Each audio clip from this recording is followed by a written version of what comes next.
Hello everyone. तो अभी हम डिस्कस करेंगे प्रीवियस ईयर सेट जो कि एस्टेट का है, ठीक है। और इसमें मैं केवल शिक्षण कला यानी कि सीडीपी पोर्शन ही डिस्कस करूंगी, ठीक है। तो चलिए बिना देरी के वीडियो को स्टार्ट करते हैं। पहला क्वेश्चन है, छात्र केंद्रित शिक्षा शास्त्र की क्या विशेषता है? केवल पाठ्य पुस्तकों पर निर्भर होना, बच्चों के अनुभवों को प्रमुखता देना, यंत्रवत याद करना या योग्यता के आधार पर विद्यार्थियों को नामांकित करना तथा वर्गीकरण। तो छात्र केंद्रित शिक्षा शास्त्र की क्या विशेषता है? बच्चों के अनुभवों को प्रमुखता देना, यानी कि ऑप्शन नंबर 2 सही हो जाएगा, ठीक है। दूसरा क्वेश्चन है, संवेग एवं संज्ञान एक दूसरे से डैश है, पूर्णतः अलग है, स्वतंत्र है, सन्निहित है या संबंधित नहीं है। तो संवेग एवं संज्ञान क्या है? एक दूसरे से सन्निहित है, ठीक है, यानी कि ऑप्शन नंबर सी सही हो जाएगा। अनेक घटनाओं के बारे में बच्चों के द्वारा बनाए गए सहजानुभूत सिद्धांतों के संदर्भ में एक शिक्षिका को क्या करना चाहिए? बच्चों के इन सिद्धांतों को अनदेखा करना चाहिए, बच्चों को दंडित करना चाहिए, बार बार याद करने के द्वारा एक सही सिद्धांतों से बदल देना चाहिए या प्रतिकूल परिणाम प्रमाण एवं उदाहरणों को प्रस्तुत करके बच्चों के इन सिद्धांतों को चुनौती देना चाहिए।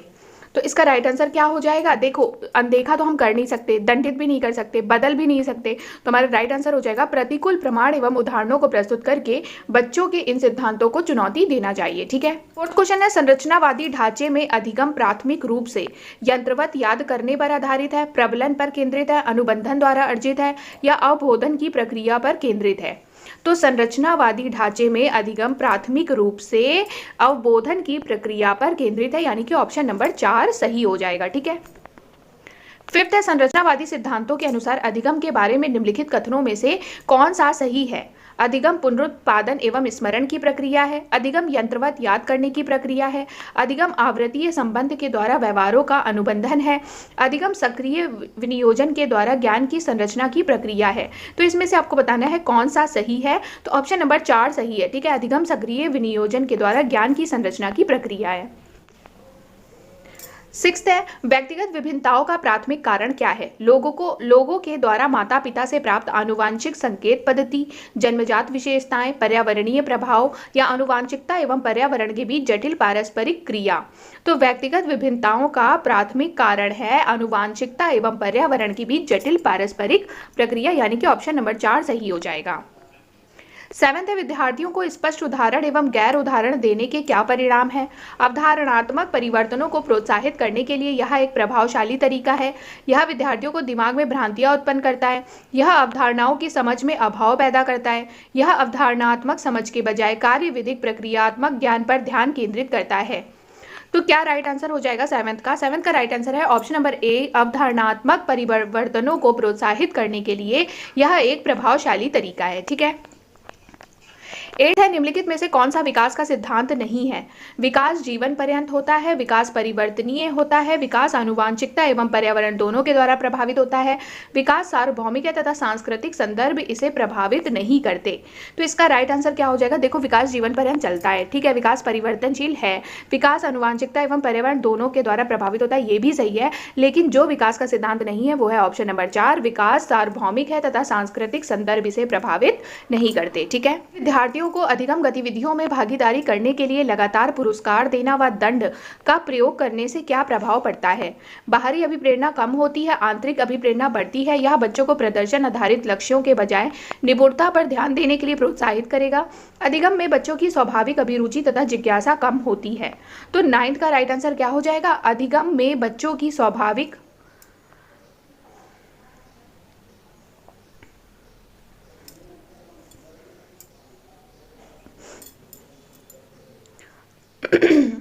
तो 9th का राइट आंसर हो जाएगा ऑप्शन नंबर 4, ठीक है। लगातार पुरस्कार देना व दंड देने से क्या होगा? बच्चों में अधिगम के लिए स्वाभाविक अभिरुचि तथा जिज्ञासा कम हो जाएगी, ठीक है।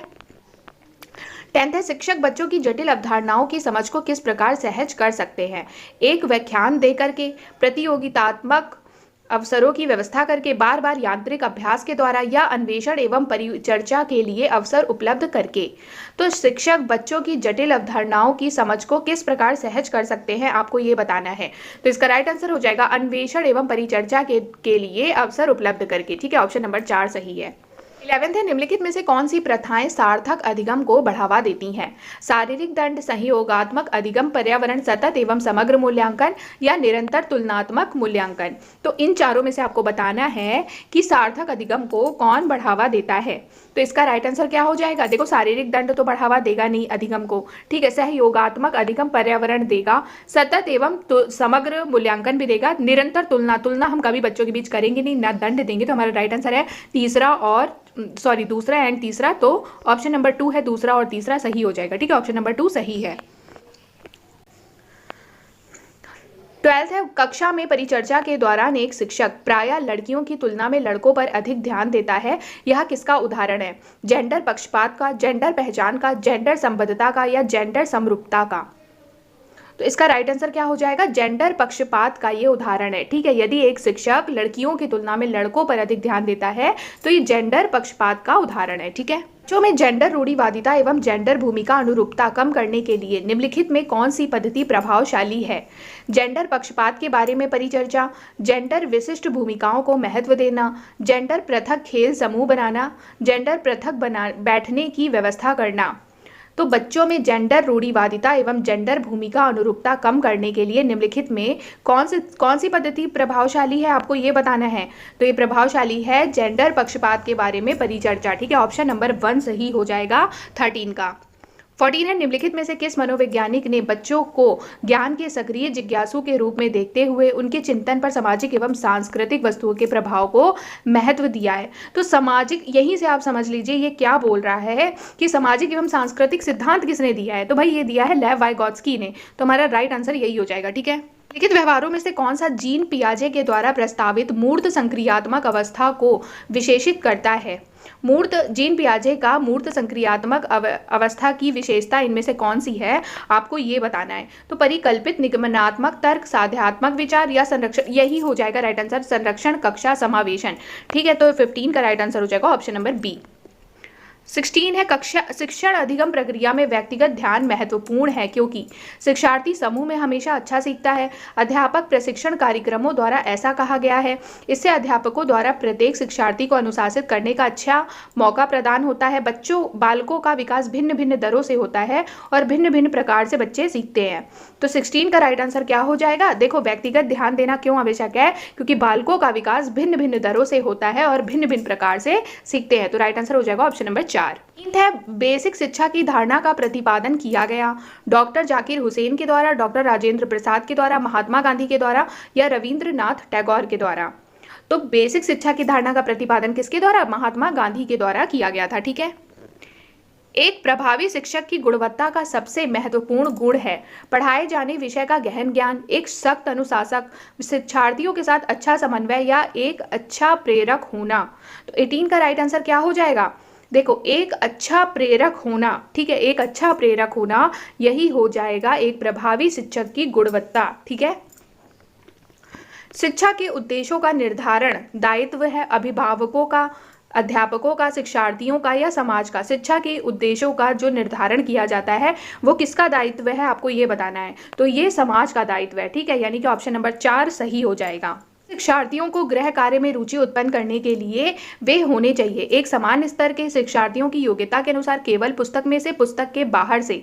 तो गृह कार्य में हम रुचि उत्पन्न करना चाहते हैं बच्चों के, तो बच्चे किस तरह के होने चाहिए या हम किस तरह से बच्चों में गृह कार्य के प्रति रुचि उत्पन्न कर सकते हैं? तो इसका राइट आंसर हो जाएगा शिक्षार्थियों के योग्यता के अनुसार अगर हम उन्हें गृह कार्य देंगे तो उनमें रुचि उत्पन्न होगी, ठीक है।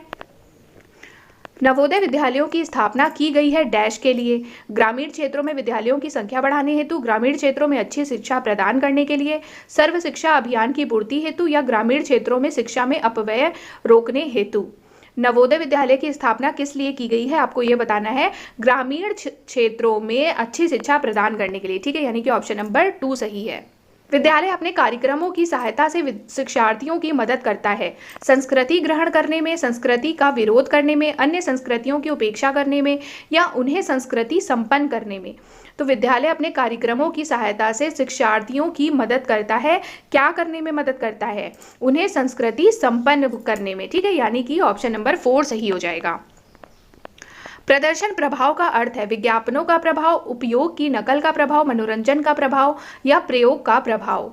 तो प्रदर्शन प्रयोग का क्या अर्थ है? प्रदर्शन प्रयोग का अर्थ है उपयोग की नकल का प्रभाव, ठीक है, यानी कि ऑप्शन नंबर 2 सही हो जाएगा। 24 है शिक्षार्थी सुस्त होते हैं प्रोजेक्ट विधि में, खोज विधि में, व्याख्यान विधि में या प्रश्नात्मक विधि में।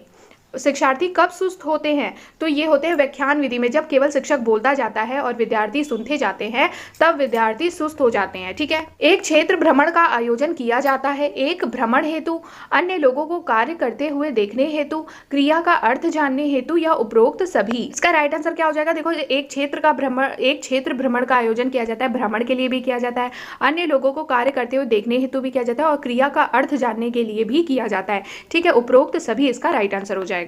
26 है गृह कार्य देने का लाभ। यह है कि शिक्षार्थी घर पर व्यस्त रहते हैं, घर पर पढ़ते हैं, उनकी तरक्की का आकलन किया जा सके या स्व अध्ययन की आदत विकसित हो सके। तो 26 का क्या हो जाएगा? क्या घर पर व्यस्त रहने के लिए हम गृह कार्य देते हैं बच्चों को? ऐसा नहीं है, घर पर पढ़ने के लिए भी नहीं, उनकी तरक्की का आकलन के लिए भी नहीं, स्व अध्ययन की आदत विकसित करने के लिए हम बच्चों को गृह कार्य देते हैं, ठीक है। 27 है अधिगम के विषय में निम्न में से कौन सा कथन सही है? बच्चों द्वारा गलतियां करना दर्शाता है कि कोई अधिगम नहीं हुआ है। अधिगम उसी वातावरण में प्रभावशाली होता है जो शिक्षार्थियों के लिए संवेगात्मक, सकारात्मक और उन्हें संतुष्ट करने वाला है। अधिगम के किसी भी स्तर पर संवेगात्मक कारकों से प्रभावित नहीं होता। अधिगम मूलभूत रूप से एक मानसिक गतिविधि है।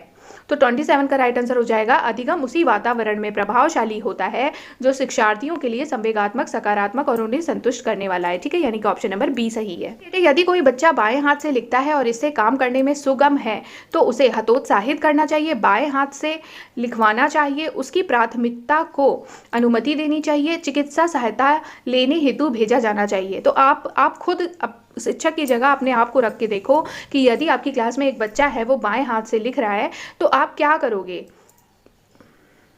तो इसका राइट आंसर हो जाएगा उसकी प्राथमिकता को हम अनुमति देंगे, ठीक है, यानी कि ऑप्शन नंबर सी सही हो जाएगा। 29 है यदि अपनी कक्षा में किसी शिक्षार्थी को खराब कपड़े पहने पाते हैं तो आप क्या करेंगे? शिक्षार्थियों को कक्षा में उपस्थित ना रहने को कहेंगे, उसका मजाक उड़ाएंगे, उसको कक्षा में ऐसे कपड़े नहीं पहनने के लिए परामर्श देंगे, उसकी ओर ध्यान नहीं देंगे।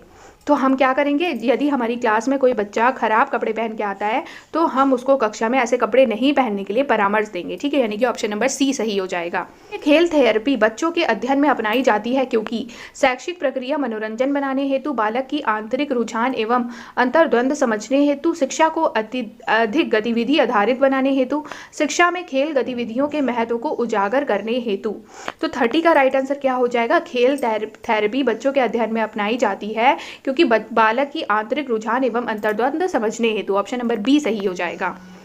31 है भारत जैसे लोकतांत्रिक देश में विद्यालयों को ध्यान देना चाहिए व्यक्तिगत जीवन में कठिनाइयों का सामना करने के लिए, गुण विकसित करने में, एक अच्छे नागरिक के गुण विकसित करने में, शैक्षिक गुणवत्ता की तैयारी करने में, देश द्वारा पोषित विभिन्न मूल्य विकास में।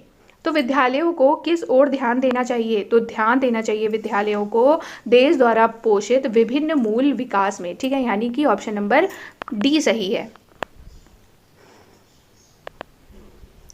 32 है यह स्पष्ट रूप से माना जा सकता है कि शिक्षार्थी नियम समझता या समझती है यदि वह इसके और उदाहरण दे पाए, जिन समस्याओं के समाधान में इसका उपयोग हो सकता है उसमें उपयोग करे, इसे पुनः पहचान पाए यदि वह फिर से सामना करता है, जब पूछा जाए इन नियमों को पुनः याद कर पाए। तो 32 का राइट आंसर हो जाएगा जिन समस्याओं के समाधान में इसका उपयोग हो सकता है उसमें उपयोग करे, ठीक है, यानी कि ऑप्शन नंबर बी सही हो जाएगा। यह अंतः सेवा शिक्षक प्रशिक्षण को और प्रभावी बनाया जा सकता है डैश के द्वारा। पहले से उचित रूप से तैयार किया गया प्रशिक्षण पैकेज का उपयोग करके, इसे आवासीय कार्यक्रम बनाकर, सहयोगी रुख अपना करके, प्रशिक्षण के अनुवर्तन क्रियाकलाप अपनाकर। तो क्या होगा इसका राइट आंसर? 33 का राइट आंसर होगा प्रशिक्षण के अनुवर्तन क्रियाकलाप अपनाकर, ठीक है। 34 है प्रत्येक शिक्षार्थी अपने आप में अनोखा है। इसका क्या अर्थ है? कोई भी दो शिक्षार्थी अपनी योग्यता, रुचि और गुणों में एक जैसे नहीं हैं। शिक्षार्थियों में ना ही कोई समान गुण होते हैं और ना ही वे समान लक्ष्य साझा करते हैं। सभी शिक्षार्थियों के लिए एक समान पाठ्यचर्या संभव नहीं है। एक भिन्नता वाली कक्षा में शिक्षार्थियों की प्रतिभाओं का विकास असंभव है। तो इस लाइन का क्या अर्थ है कि प्रत्येक शिक्षार्थी अपने आप में अनोखा है। तो इसका राइट आंसर है कोई भी दो विद्यार्थी अपनी योग्यता, रुचि और गुणों में एक जैसे नहीं, यानी कि ऑप्शन नंबर का सही हो जाएगा। ठीक है। 5 एंड लास्ट क्वेश्चन है, आपके समय सारणी के कार्यवाहक होने के नाते आपके द्वारा निवेदन के बावजूद एक शिक्षक हमेशा देर से आता है। ऐसी स्थिति में आप क्या करोगे? अन्य शिक्षकों की उपस्थिति में उसकी बदनामी करेंगे, उसे समय पर आने का परामर्श देंगे, प्रधानाध्यापक को सूचित करोगे या उससे बेखबर रहेंगे?